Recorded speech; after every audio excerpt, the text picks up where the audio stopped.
Could you draw female anatomy? This is like mostly reconstructing from memory. Wow, this is accurate. I'm going to frame this. Would you rather have one I love this question. month-long period, but it's like a month of bleeding? Do you see yourself as a hot fireman of democracy? This is a great question. I'm going to be honest. I feel for this man. Me too. OMG. We are minutes away from a very special guest entering the bedroom. His name is Hasan Piker. You may have heard about him. This is how famous I knew he was, is that I told my mom he was coming and she was like, oh yeah. And I was like, you know who a streamer? Like, that's how famous he is. He is the most famous streamer in the world, I think. I don't know. I'm just going to say that. It's very American to assume that because he's the most famous one here. He's the most famous one everywhere, but he and I have known each other for a long time. We were little journalist babies in the 2010s during the lib paradise of the 2010s. He was at the Young Turks, I was at Vox, and we were both doing video journalism sort of as a new thing. And now he's totally blown up. He gets name dropped in everything. He gets name dropped by like Tucker Carlson. He gets name dropped in the Mamdani New York mayoral debate. Actually, that happened. Play the tape.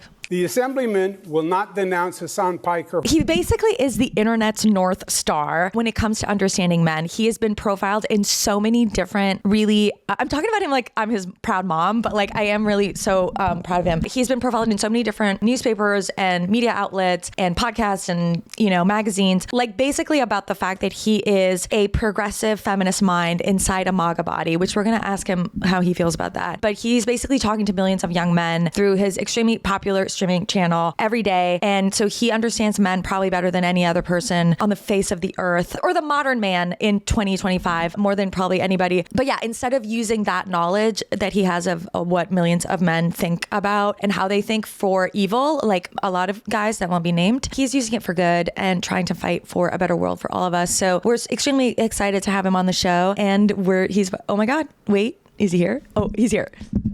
Hasan, I bought you some jet lag eye patches because I know you just got back from China. Yeah. Do you want to put them on? Have you ever done these? No. Do you want to do it? Sure. I don't think I've ever done those. Okay, so I mean, maybe. Are you a face mask kind of guy? Are you a skincare king? No, I'm not. You might have noticed I already have like acne patches. That's like a relatively new thing. Ooh, do you want a cute one? Because I have Hello Kitty ones. Sure, we can swap it out for Hello Kitty ones. But yeah, I don't usually do a lot of like face masks or like any sort of skincare, but I have put a mask on before. Like, every now and then I like getting in the hot tub. You know? We should have done this in the hot tub. You should do your podcast in the hot tub. If I had a hot tub. That's so funny you say that, because one of my podcast co-hosts has a show and it is in the tub literally, and he's been trying to get me to do it, but I feel like I've gained too much weight. What are you talking about? You're the hottest person. I need to be in better shape to do it. I was trying to think of like the last time we hung out. It's like, when's the last time I like actually hung out with Hasan? And it's been years. It's been years. We were at the Streamy Awards. Do you remember that? All I remember from the Streamy Awards was you drove us all the way to the west side. My best friend was in Town Cat. All I remember is that there was like a donut wall at the party, and you and I were like much more excited about it. No, donut you know what? wall was very millennial core. It is very millennial core. I feel like we were more excited than everyone else. Now that I look back, I think we had the correct amount of excitement, and everyone else was like not excited enough about the donut wall. I feel like donut wall is like Mumford and Sons. You know what I mean? It's from a bygone era. Like, oh, I miss it. Yeah. What do you miss the most about living out, like the lib paradise of the 2010s? I don't know. Not really much, because I've always been a little bit more to the left than the average liberal for quite a while now. So I'm glad that there's more people who are becoming more aggressive. You know. Should I take off your? Yeah, you can take it off here. Just put I'll just rip this off, and then you can put that one on instead. This is exciting. This is what we're doing, guys. Yeah. These are very good acne patches. Okay, I believe it's you. It's a Hello Kitty, but she's like a little bit like a rebel because she has stars as eyes. Okay. Should I do an acne patch in solidarity of you? It's up to you if you got acne. If you want to do it. Yeah, I'm gonna do it. You don't even have acne. I know, but it's like solidarity. That's like crazy. I'm asking for male solidarity. I'm asking for male allies, and like I have to also, I have to walk the talk when it comes to allyship. Putting on Hello Kitty acne patches. Yes. That's the way. Thank you. I know that's what men have been asking for years. Actually, what do men want from women? Like truly, though. Oh, A lot. Where should I put it? Too much. Too much? You think we're asking for too much? No, men are asking for too much from women. Oh. I mean, I don't know. I just feel like the average guy, they just want like a companion, I think. Yeah, companionship. But there are a lot of people who are very upset and very angry on the internet that just like go to like these very insecure Manosphere guys for advice. And I feel like that advice is just pushing them further and further away from women. And I think those guys, those men, they're boys or they behave like young boys. Mm-hmm. The things that they want out of women is for women to go away, I think. Yeah, that's the thing that I'm getting. They don't even want to like dominate women almost at this point. They just want to like be away from women, it seems like. But it's like I hate you, don't leave me. That somehow is supposed to appeal to us. Yeah, it feels like a punishment. It feels like when a toddler doesn't get what they want and then they run into the other room. But I think one of the most interesting things about you right now, I was doing your intro and like I sounded like I was like your proud big sister or something. I was like, you've become this poster child for this kind of novel masculinity, for lack of a better word. And people have said that you have this like feminist brain, this progressive brain inside this MAGA body. Yeah, that was the New York Times that said that. How did that sit with you? I feel like MAGA bodies don't look like this. What do they look like? I don't think that's like, the New York Times has not been to like a Oklahoma City Walmart. If they think that's what this is what the average MAGA body looks like. No, I mean, I do have a bro-y aesthetic for sure. The way I carry myself, the way I speak. Yeah. I know that is a barrier of entry for some, as a matter of fact. Like I've heard that from people where people will be like, I thought you were right-wing, or I thought you were reactionary. I thought you were a bro. I thought you were a dude bro. And I thought your politics resembled like the Barstool crowd or something. So I look like that and I sound like that, but my worldview is very different, I guess. And that juxtaposition can be interesting for people, but it's just who I am. Yeah. Do guys approach you and like they think you're one of them and then they say stuff to you that's like are you sort of an undercover man in that way? Like alpha guy? I mean, sure. That's just normal. I think that happens all the time, for sure. And what do they say? You want to know the tea? You think men have like extra layers of misogyny that they're hiding? It's the same thing that they say on camera. Okay, talking about 2010's Lib Paradise, when Megyn Kelly was our feminist hero. She wasn't our feminist hero, but she would be on the Today Show being like, the Me Too movement is the best, and we'll play the tape. And that article opened the door for so many women and men who had previously felt powerless to come forward and tell their stories. That was the era of a lot of Fox News anchors who were talking about the sexual harassment that was going on at Fox News. Yeah. And then you go, but it was all on tape. Obviously, they did a lot of things behind the scenes and that's not acceptable. But if you watch Fox News, like they were just sexually harassing the women on air. Yeah, I'm so glad that they learned their lesson and that never happens anymore. Jesse Waters on Fox News still. Greg Butfeld on Fox News. Yeah. But especially Jesse Waters. Like, what happened? It's wild that he still has a show. How much of this is connected to Insecurity? Like you're in there, you're talking to millions of men like every single day. Like, is it 90%? Is it 99%? Like it's all of it. All of it is Insecurity. 100%. Yes. I think it all stems from insecurity. There's a real crisis of confidence amongst young men, what their expectations are, what they've been told. A sense of entitlement that they have grown up with doesn't match the realities. Then they desperately seek out alternative reasons as to why their current existence does not match the expectations that were set for them. Yeah. I think in that breakdown, they're in a very vulnerable state and they look for alternatives, and the alternatives are often presented by weak, insecure men preying on the youth's vulnerabilities. And it's the Manosphere podcast sphere that comes in and says like, yeah, women don't want to date you because they don't understand that you're a good guy and there's nothing wrong with you. There's nothing that you need to like internalize or fix about yourself or anything like that. No need for constructive criticism. It's actually because women are bad and wrong. Right. And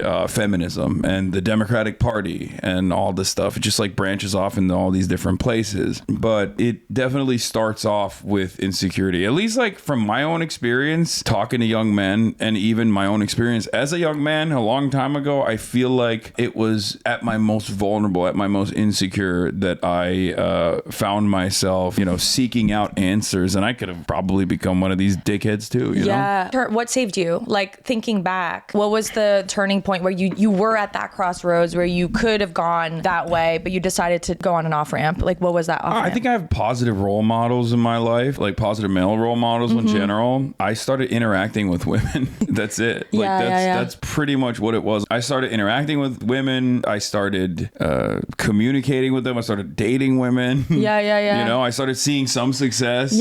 And I think it shed away my fear of talking to women in general. It shed away my fear of rejection. And then slowly but surely, I realized, you know, women are just like us.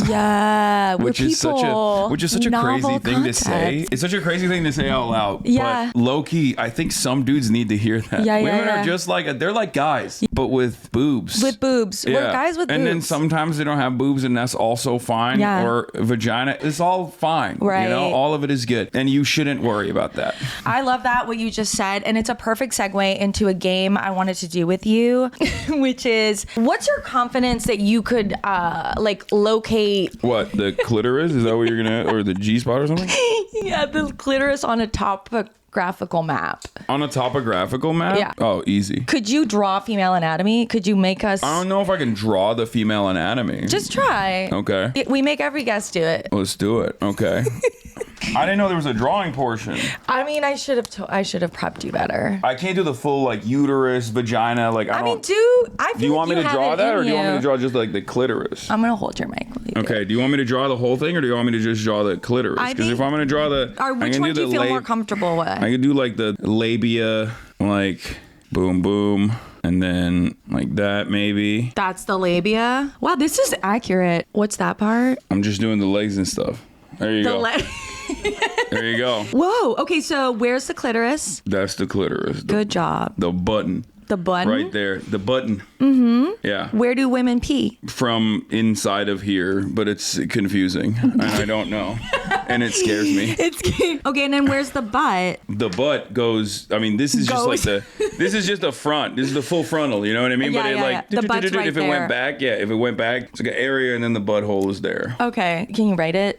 So we have a complete, I'm going to frame this. It's really uplifting. Okay. Wow, got it. Clitoris. Okay, and then the butt. We'll do the butt like right here. We can just like kind of draw it like. Someone told me something yesterday at Thanksgiving. They were like, people with bigger butts fart more. It's the size of your butt cheeks. I was like, that's crazy. No, but they were really saying that was scientific. Butthole. Okay.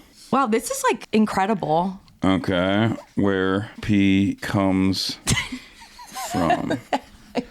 There you go. Wow. I want to clap, but I'm holding both mics. Okay. This is incredible. Okay. Do you think I did better than expected?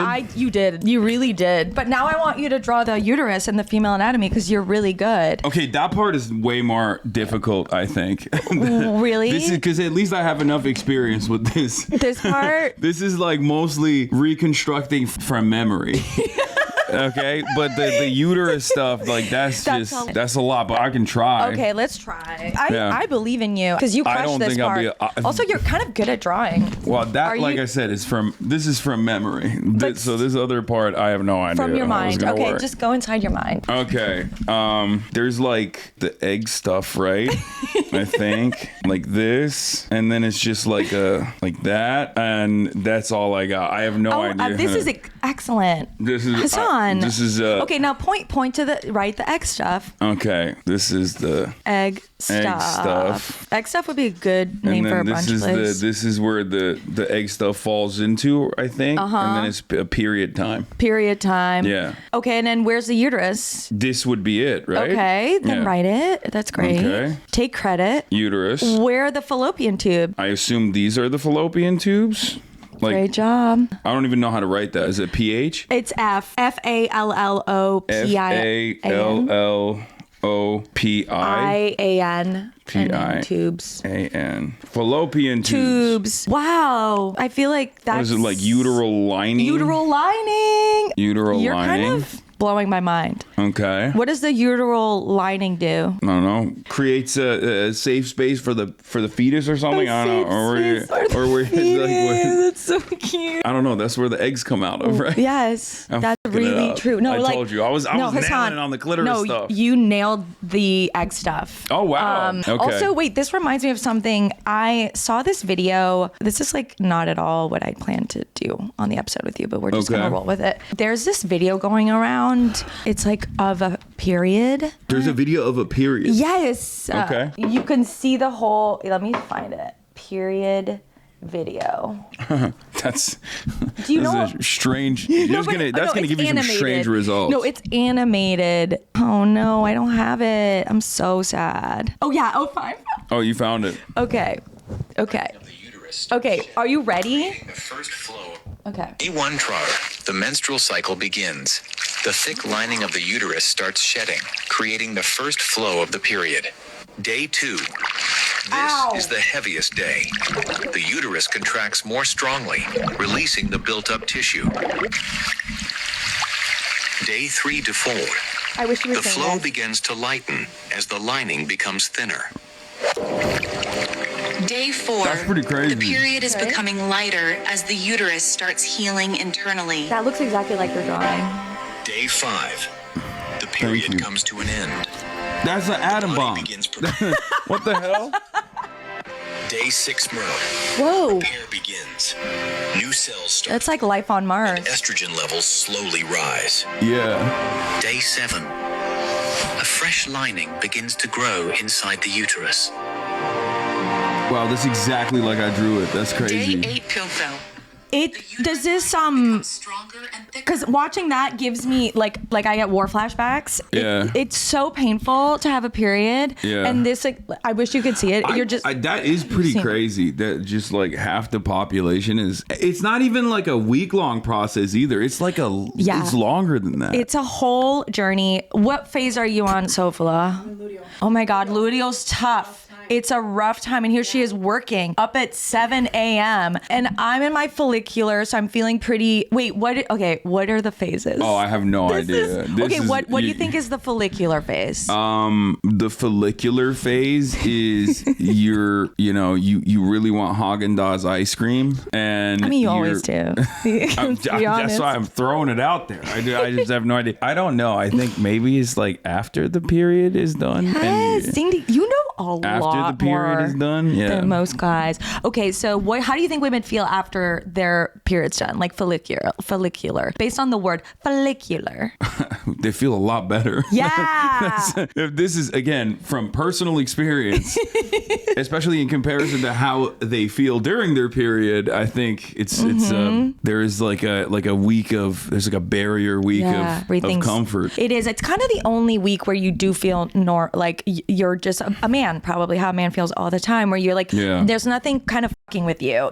And actually follicular phase is right after the period, and it's when you're very entrepreneurial. You'll make a lot of plans you'll want to cancel when you're in your luteal phase or you're PMSing. You'll be very sharp. You'll be like on a Zoom and you're like, I'm killing it. Like I'm truly killing it. Let me ask you this. So I have a lovely fur daughter. Her name is Kaya. Aww. And I got her spayed. But before I did, and she's very big. Before I got her spayed, I had to because, she's hot, attracting all the boys to the yard. Well, it's not even that. It's just like, I think LA County, they want you to make sure that you spay and neuter, just like I neutered my pit bull back in the day. Okay. So, but before I did that, she used to get her periods. And that's when I was super tapped into like dog periods because I had never had a female dog before. And I had to like do some reading on it. And let me tell you, and I'm going to ask you a question. We'll pose a question after this. Let me tell you, it's crazy. So they also obviously have the cycle system. Yeah. But their cycle system is wild because it happens like, for her, it happened twice a year. Oh. And when it did, she's 120 pounds. Oh. So she was perioding like, a 120-pound woman would be. Oh. She's so big that I couldn't put a diaper on her. So I just made her free bleed. I just made her free bleed, which was, I have white couches at home, and it was a tough go. I guess my question is, and it would go on, by the way, it would go on for a month and a half. So It that's what lasts I was a going to month and pose a the question half. for you. And not only that, but she also had like issues after as well, where she had like a pseudo pregnancy. She was pseudo pregnant. Like she wasn't actually pregnant, but after her period, her body was behaving as though she was. Wow. So like she was lactating and all this stuff. That's also part of the reason why I got her spayed, because I didn't want her to like have any sort of additional complications down the line. But basically that part was really crazy too, because after she got pseudo pregnant twice, I was like, all right, well, like I have to, the vet was like, we have to spay her at this point. Question for you though. Yeah. Aside from the pseudo pregnancy, would you rather have one I love this question. month-long period, but it's like a month of bleeding? Which, by the way, I feel like that's too much blood loss. You die. Like you need to be connected to an IV for the month, probably. Well, some women have periods for that long because they have endometriosis. Oh yeah, that's true. Or again, perimenopause. This is the part where it's like even just the regular period cycle. Like you would think that would be enough suffering, but no. It just like it not only changes every month, but then it's like how the universe, like the planet rotates on herself and then she rotates around the moon. Like there's so many layers of complication and additional suffering that come into play. So some women do have that. I have a friend who just told me she had that, and she got an IUD for that reason. No, she got a hysterectomy. She got her uterus out because she would just get her period for like months at a time. But that's a really good question. I think I would definitely do the month. I'm a power through kind of girl. Like I just want it to be done. Get it out of the way. Get it out of the way. And then you feel like a man. You feel like a man for the rest of the year. No problems. But this is, I had a big question when I was young learning. Do you remember the first time you learned about periods? Like the girls have periods? Like, do you remember that? No, I don't. Because I grew up in Turkey. We don't have sex ed. Right. We didn't really have sex ed. I don't know. I don't know when I found out about it. I didn't even see a tampon until I was in America. Because like in Turkey, they got pads. They don't really do, I don't think they do tampons. I'm obsessed with that. Apparently they don't do tampons in China either. I found out because I was talking to an American. Yeah, I was talking to an American English teacher who now lives in China. And I was like, what are some of the things that you are most annoyed by with China? And she was like, no cotton swabs and no tampons, pads only. What? Yeah. What's the reason? I mean, I genuinely don't know, but it could be either because of like toxic shock or maybe they think it's like less healthy. I just assume that it's like modesty related. You know what I mean? You're like putting something in there is like not allowed. Right. That's really interesting. So I remember learning about periods. I was, it was the worst news of my life. I was like, what are you talking about? Because I was just like, okay, my tummy's gonna hurt. You learned about it beforehand. Well, when I was like 8 or 9, the news was shared with me that this was going to happen, and for the rest of my life. Elizabeth, listen. Yeah. Something is gonna happen to you. Gonna happen to That's kind of devastating. It is devastating. Thank you for understanding that. I think for us it's like you're gonna shoot stuff out of yourself one day. Wait, this reminds me. We will get back to the period stuff. Girls start masturbating and like sensing pleasure and like rolling with it when we're like 5 years old. Like it starts. I know, right? That's crazy. And then we were talking to this. Okay, because I was gonna say like I started pretty young too, but like that's crazy young. But boys, there was a guy at the party and he was like, no, we only start getting boners when we're like 12. And so we only start masturbating when we're 12. And I'm like, what? That's why men aren't as good at sex, because we've been doing it for so long. No, I think men aren't as good at sex because there's no expectation to be. I think that's definitely patriarchy for sure. Okay, but it's like a mix of, it's how I feel about most things where I'm like, not only is there patriarchy, putting obstacles in our way, but also biology. If boys could get boners earlier, then maybe you'd have more practice, and then girls wouldn't be like. No, you get a lot of practice. I promise you. We get a lot of practice. We make up for lost time. Do you remember the first time you had a boner? No, I don't. But like I know that I was for years jerking off before I could actually produce semen. Whoa, okay. It started before the. And you were like waiting for that moment where you're like, one day something's gonna come out of this, and you like lie to your friends. You're like, really? Yeah, I actually come pretty hard. Yeah, whatever. I came so much the other day, dude. It was crazy. Just flooded the basement, dude. Wow. All the guys talk about it. You talk about each other's come? Yeah, you talk about everything when you're growing up. I mean, it's like that's like the OG locker room talk. Yeah. You know? But do you stop? Because I feel like in adult life, women talk a lot about sex, and then men will be shocked at the level of detail that we will share with each other. I feel like guys don't talk about like the mechanics. I'm not shocked by that at all. I know. Yeah, women get nasty with it when they're in private.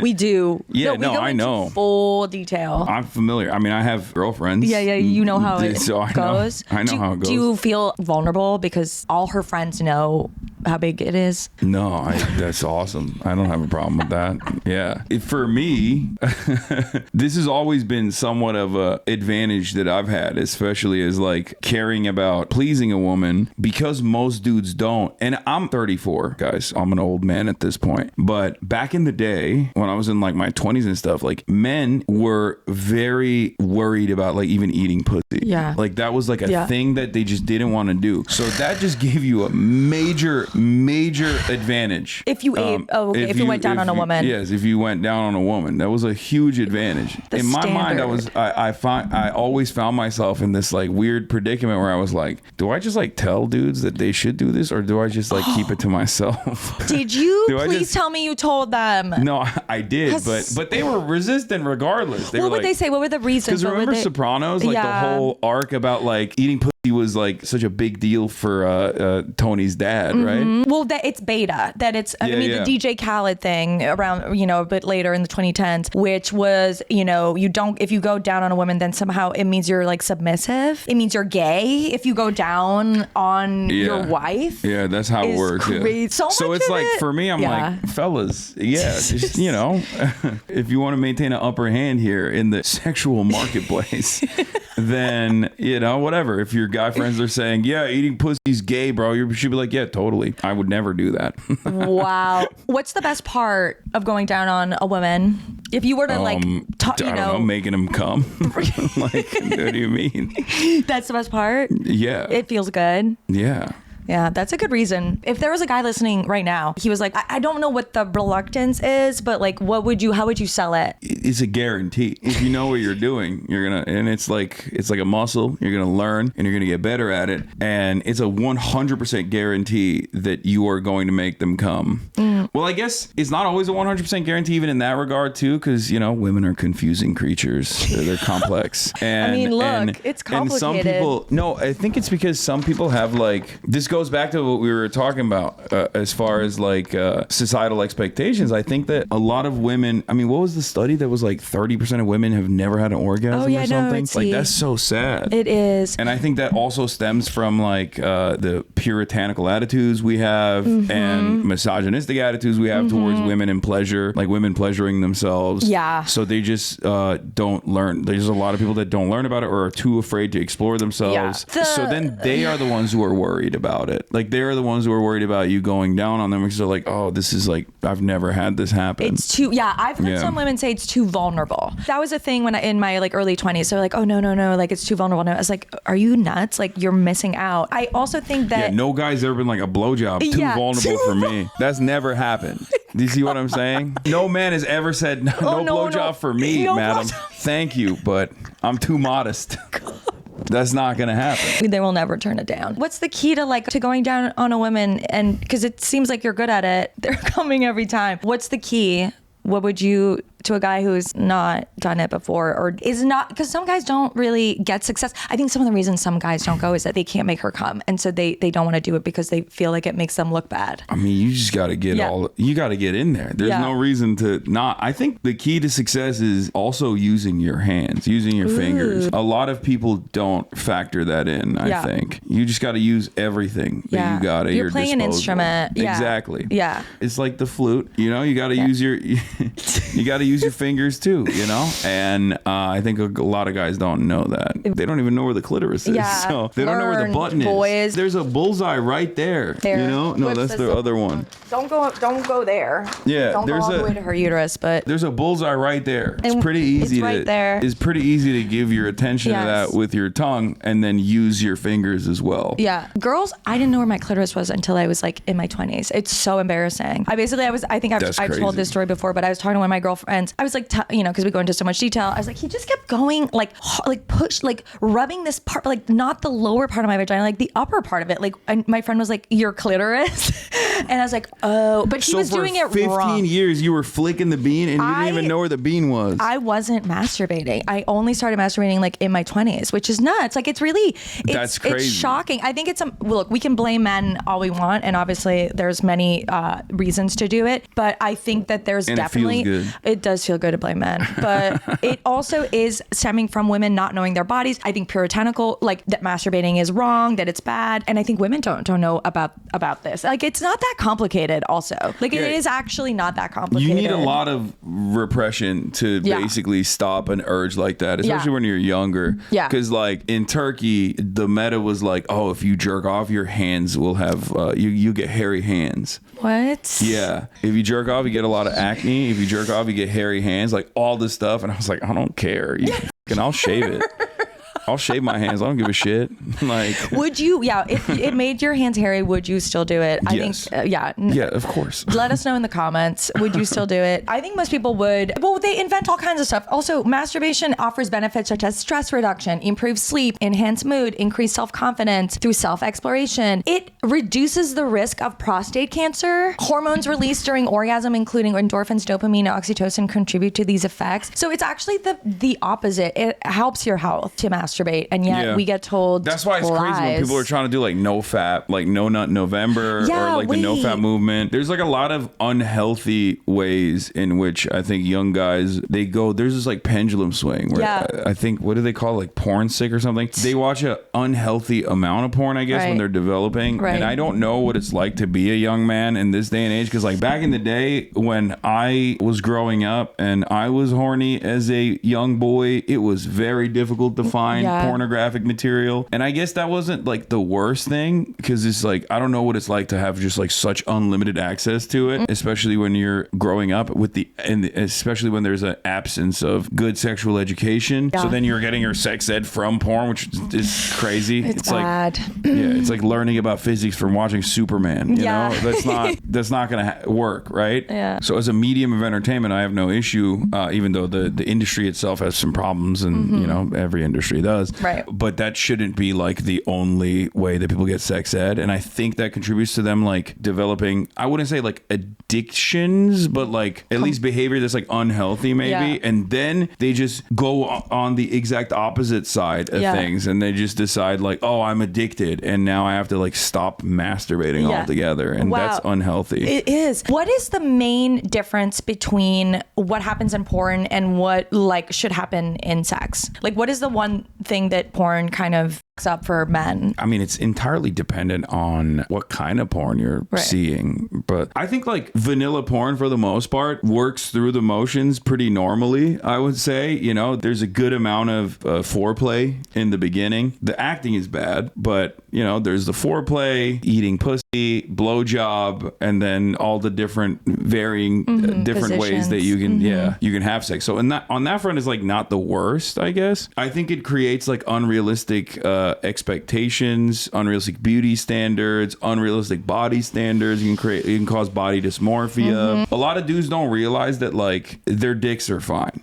You know, their dicks are perfectly normal and fine. They think that like everyone's packing, you know, 12-inch penises. That's not the case. It's not real. Those guys don't have 12-inch dicks either. You know, I have a lot of friends who are sex workers. I can tell you, number one, I would say, unless you're like encountering a size queen, there is such a thing as like too big, from at least what they've told me. Yeah. It hurts. But then also, whatever you're working with is most likely fine. You think it's too small because you watch too much porn, and you thought like those camera angles made it look ginormous when it's not. I think that this is so interesting because I think most women think that men watching a lot of porn is bad because men have unrealistic expectations of what women's bodies look like. But what you're saying is sure. It gives them unrealistic expectations of what their bodies look like. It's like porn also does this thing where you're engaging in this act that is supposed to be with another person alone. And it's obviously I'm not like anti-porn or anti, consuming any kind of whatever explicit material if that's what you want to do. But I think if you get used to doing it on your own, then it must feel there's this level of like, I don't know, that it becomes more intimidating to actually like engage in the real thing. Basically what you're saying is that porn sort of makes men have body dysmorphia for their own bodies and like feel insecure about themselves. Yeah, for sure. Yeah, I don't think most women think that or like know that. Yeah, there's definitely that element, but then there's also like obviously the unrealistic standards because like the human body is, there's smells, there's there's orifices, right? Like there's it's liquids. just there's liquids. Like it's not as like sweat. sanitized in the way that you see it in porn. Where they're just doing the same. That's a performance. It's not real. Right. Okay, we are gonna get into boy problems, but I have one little fun game I want to do with you, which is like asking you questions that only girls know the answers to. Okay. But since you've been like overperforming in that I'm realm, gonna fail here for sure. Let's see. Okay, what is a beauty blender? Oof. I have no idea. It's just what you put all your makeup in a blender and just like one of those ninja mixers. No, probably not that. What do you I think it is? Guess. Different kinds of makeup that you use that blend together. Yes. Is that good? That is it. Oh damn. Okay. Oh my god. Okay, what are flyaways? Is it like different like hair, like little hair? Yeah. Little hair that gets out of place basically. Yes. Oh my god. Yeah. We're gonna put a little sound effect. Woo. Okay. Hell yeah. I'm nailing it. You're really nailing it. Oh, what does a urethra do? Did you pee out? Yeah. Oh my god. Okay. You're like too good at this. Wait, we have that too. That's not unique to a woman. We got one too. Okay, what is a uterine air pocket? When you queef? Yeah. Okay. All right. Have you queefed before? Oh no, guys can't queef. We can't queef, but yes, I have. You've witnessed a queef? Many times, yes. Wow. You can get it out by basically pushing. You just you just do one big queef. You just gotta give a heads up. Get it out. You just gotta give a heads up to your lady and be like, hey, look, this is fine. But we can just you know the move to make a woman queef? No, I'm just like to get it out if they're queefing. Okay. You know what to do. Pocket. Yeah, you just like kind of press down gently. On it. Okay. Yeah. Have you ever heard a woman queef in a gym? Because during workout, if I literally do standing up abs, like if I lift up my legs a lot, it literally does do a queef. Like I could do it right now. I won't. That's crazy. Let's put the mic right there. Let's put the mic right there. Let's. That I did not know. Is that crazy? It's really easy to do. Oh, that's kind of cool. Okay, do you know what? It's kind of like making like doing an armpit fart, and I can never do that. I could never do that. I'm so jealous of people that know how to do armpit farts. Either. Yeah, but you can do it with your pussy. What do you mean? That's way cooler than an armpit fart. Do you wish that your dick did moves like had as many ways of existing in the world as a vagina does? Never thought about that. Sure. Yeah. That's the upside. Just circling back to something we talked about like literally 25 minutes ago, which is that, being a woman is like out of control. Like every day you're like, what is going to affect me today? What is going on? How are my hormones going to ruin my day? But it does also mean that you have really high highs and really low lows. You do experience, a lot of changes, but I kind of wouldn't trade it for the male experience because the male experience is more like one tone. Mm-hmm. You're like a 7 all the time. And when you're women, it's like, you'll feel like a fucking 2, but then the next day you'll feel like a 10, and I think I would rather have that. What would you rather have? I like what I got going on, I'll say. And I guess like men can experience like 10 all the time by doing steroids. So that's probably how that feels. Oh, wow. It makes you feel like a 10? I assume. I've never done it. But once my T level start declining, I'm in there. I'm going to do TRT. You're doing TRT? I'm going to do it. You're not on it? That's crazy. You're going to be like the Hulk if you do. I mean, we'll see. Hopefully. hopefully. Oh my God. Okay, last question. What triggers a woman's period soft launch? What triggers a woman's period soft launch? What does that even mean? Like when a woman soft launches their period? Yeah. I don't know, like taking an Instagram story in pajamas? Like what? I'm confused by this. I'm confused by this question. You order a lot of chocolate ahead of time? Like, no, it's just, I don't know. What is it? What's a soft launch? How do people soft launch their periods? What? How do you soft launch your period? You're right. No, we can't. That was a made up question. Oh, okay. You got All it right though. I do think Instagram. That's not something I've ever experienced. So we're gonna get into boy problems. This one is called the standing situation. This one is great. Okay, dear Liz, my boyfriend is wonderful and affectionate and very committed to our sex life, but he's extremely enthusiastic about standing sex. I've tried to match his enthusiasm. I've truly given it a chance, but every time we do, I feel like I'm doing CrossFit for one man. He always lifts me up a little or angles me against the wall like it's supposed to be cinematic, but the whole time I'm trying to slide down the wall like a wet paper towel. How do I explain that standing sex is great for him but feels like athletic conditioning for me? Standing sex does not feel great for him. That's porn brain. Like you can be aggressive, you know, in a way where you don't have to like pick someone up. Yeah. I don't think he's doing it. I think he thinks she likes it. Oh, in his mind, he thinks she finds it to be hot. So this is a thing I think a lot about with guys. I feel that they are sometimes so focused on their performance, right? They're so focused on like trying to be hot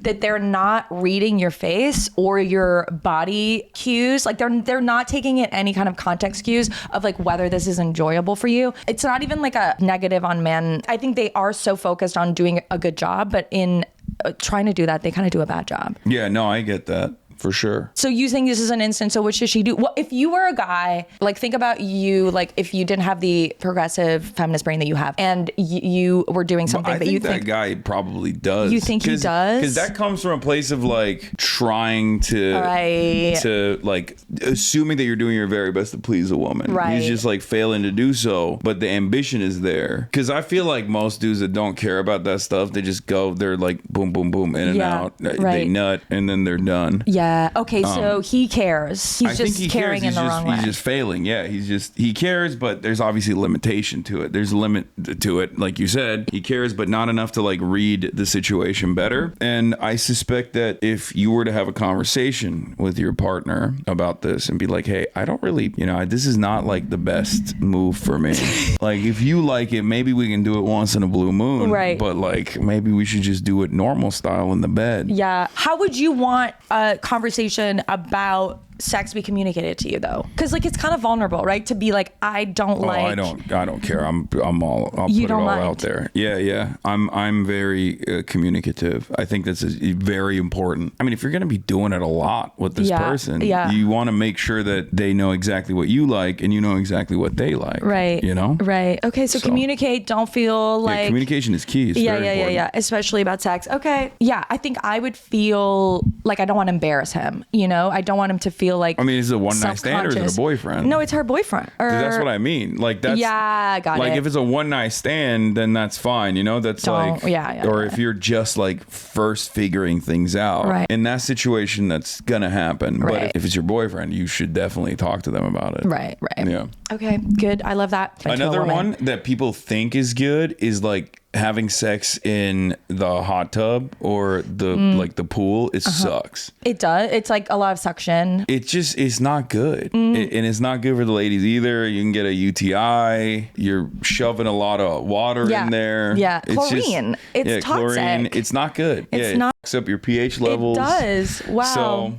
do guys get UTIs? Do you get I know guys do, but not from that. It's harder. Way harder. Right. Another vaginas. Biological injustice. Okay, next question is from Matthew. Dear Liz, thanks for everything you do. I have an embarrassing but genuinely important question. My girlfriend says it's too soon for me to fart around her. We've been together 8 months. I've met her friends, I met her mom. We've traveled together, but apparently I can't be fully human in her presence. I don't want to rush her comfort level, but also don't know how long a person is supposed to hold their body hot hostage for romance. Is there a federally approved fart timeline, or is this something couples naturally ease into, and we're supposed to wait for her to give me formal clearance? This is a great question. I'm gonna be honest. I feel for this man. Me too. I feel for you, King. Yeah. You just gotta rip the Band-Aid. Just rip it. And I feel like I'm hypocritical because I've had relationships where I've not farted around my partner at all, or at least they'll say I do it while I'm sleeping. But I mean, I love when guys fart in their sleep. I think it's so fun. Okay. I think it's so fun because then you're alone and you're just laughing. Some people have different opinions. Really? They got mad? No. But you can't. No, you can't get mad at that. I think it's so But funny. I think it's important. The fart barrier is an important barrier to break through because that's like you've leveled up in your relationship. Yeah, it so does. I think you got to rip the Band-Aid off. You just got to do it. So so he needs to kind of fart without her consent. Sort of A little bit, yeah. But I also don't think her consent, when it comes to obviously sex, we don't. It's a bodily function. It's a bodily function. And I think if you also, okay, I have this whole theory that I had on another podcast where it was like some people can't hold in their farts. Like some people can really hold it in and they're like, no, I would never fart in front of someone else. And I think that those people are just people who can hold it in. And like for other people, it gives us like real stomach cramps. Like it's very, can you hold it in? Yeah, like, I mean, yeah. You can do it? I don't understand how people can't hold it in. See, there's only two types of people. But even then, you should still rip the Band-Aid off. Right. Okay. No matter what. Because holding it in is not like fun. It's not like a great experience overall. Like your stomach starts gurgling. You know, at a certain point. Right. If you're spending pretty much every waking free moment you have with this other person, like sometimes it's liberating to be able to fart around them so that you don't have to hold it in all the time and feel uncomfortable. And what about peeing with the door or pooping with the door open? Ooh. Because I've heard various opinions about that. I've never done that. I've never done it in any of my either. relationships. I've never actually. Yeah. In one of them, when we would stay in hotel rooms together, like she would ask me to evacuate. Like she would be like, "Can you give me some chopped cheese?" Yeah. From the bodega. That will approximately take 10 to 15 minutes. You know, because like we're in a hotel room. You know, I kind of understand that. That's a different barrier. I feel like. Right. I'm very anti hotel rooms that have bathrooms right beside the bed. I think they should be illegal. So that's every hotel room. No, sometimes it's like literally next to it, and sometimes it's just a little bit. It's like closer to the door. You know, it's still really close, but sometimes it's insane. How long are these supposed to be on my eyes? I think we can take them off. We can take them off? Yeah. Yeah, you're gonna. Wow. They're gonna look too good now. My eye bags are. Yeah, people are gonna be like, gone. "Oh my God, did you get Botox?" Yeah. Would you get Botox? No, I mean I don't really care. Yeah, you're good. No, I have like lines on my forehead from just doing this and being too expressive for too many years. But I don't know. It's fine. Yeah. What do you think about guys? Guys are getting more Botox and I know surgery guys that and get stuff. Botox. I know guys that get preventative Botox when they're like young. Yeah, really in their 20s, like. Yeah. I know Hollywood dudes that do that. Yeah, actors and stuff. I know some that do like a very modest amount, so they still have mobility, but it like restricts this movement up here. Yeah. And you know, I ain't got no issue with that. I think like gets to a very unhealthy level. Are you in therapy? No. Really? You're raw everyone- dogging it? Yeah. Everyone is always shocked by this, but no. Whoa, you've never done it at all? I mean, I've talked to psychiatrists in the past, but no, I've never done like consistent therapy. Do you know what your attachment style is? No. What are attachment styles? Okay, so basically half of people are secure, which means they grew up in a home that was very normal and loving. You know, they have like healthy relationships. Then a half of that half are avoidant. So that means they're afraid of commitment, shorter relationships. They're less comfortable with intimacy, basically. Then the other half are anxiously attached, which means that they want like commitment too much. Like they're like codependent. I'm secure avoidant. Secure avoidant. Yeah. Got it. So for sure. Why? Why? Yeah, why do you say why? No, But like, how does it manifest? I have never been in a relationship where I was the one who was like, yeah, let's do it. Let's be in a relationship. I always have to get pushed to it. Coaxed into it. Yeah, but I like it. It takes a while. Is there something about intimacy that's uncomfortable for you? I don't know. I feel like it's a commitment. I'm just always reluctant to commit to anything. Interesting. But you commit every day. You go live no, for I know, hours. But I'm saying like I'm reluctant to commit when it comes to like other people, you know? Got it. Do you see yourself as a defender of logic or a hot fireman of democracy? A defender of logic or a hot fireman of democracy? I mean, I don't know. That's a crazy question. A hot fireman of democracy, maybe? Okay. I like it. Have you ever dressed up as a fireman for Halloween? You should. No, I've never dressed up as a fireman. You'd be really good at it. What is the cost of being everyone else's protector? And which part of you keeps paying the price? I think it's fine. I don't know. You just put out as much as you can and you take what you need. So I have a lot more bandwidth for that sort of thing. So I don't really consider it far too costly because I feel like it's a good thing to try to help vulnerable populations, like help those who can't help themselves or help those who are more vulnerable and being attacked. So I don't think there's any cost that's too high, but at least that's for me. And that's my assessment. And it's rewarding for you. It probably does give you something, right?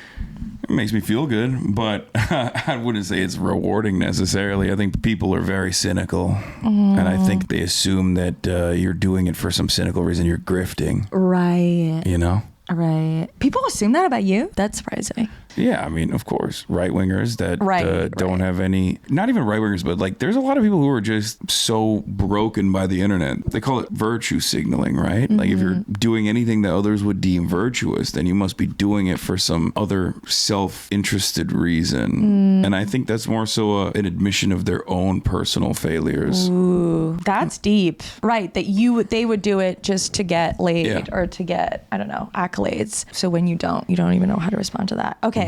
If you stopped going live to protect democracy for 8 hours a day, what do you imagine would surface? Boredom, fear, desire? I mean, there are days when I take time off and I just don't know what to do. I literally will just sit on the couch and be like, what the fuck am I doing? I have nothing going on other than that. No. So I don't know how to chill. Does conflict feel safer than quiet? Like arguing with people feels better than... No, I think quiet's better.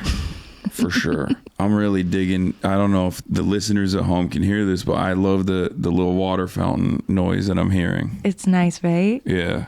I definitely prefer quiet over conflict. I don't like conflict. You don't? I mean, I am always in it by design, but I don't like it. Are you really? You don't enjoy it? No. Wow. But I just like...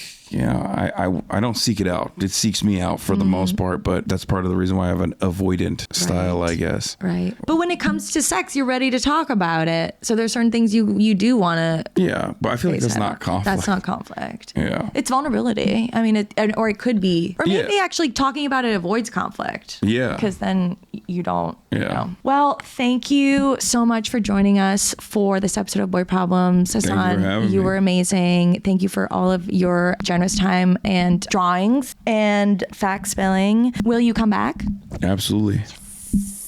And please keep leaving comments on the show on Spotify and YouTube. I love reading them. We have incredible comments coming on from our episode with Vivian too. Megan Walker said, I love this episode. More money conversations, please.